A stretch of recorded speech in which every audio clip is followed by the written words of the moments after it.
Maaaring managot sa batas si former Vice President Leni Robredo matapos nitong gamitin ang sagisag ng Pangulo ng Pilipinas na eksklusibo lamang para kay President Ferdinand Bongbong Marcos Jr. na siyang Pangulo ng Bansa, ayon sa veteranong mamamayag na si Mike Abe sa programang Usaping Bayan ng SMNI News.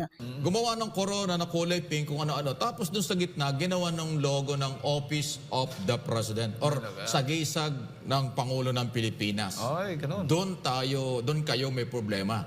Kasi yung sagisag ng Pangulo ng Pilipinas, exclusive yun sa elected president. Sino ba yun? President Ferdinand Romualdez Marcos Jr. lang ang pwedeng gumamit nun.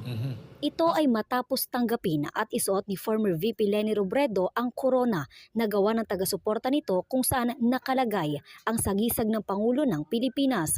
Depensa ng mga taga-suporta ni Robredo na wala umanong kinalaman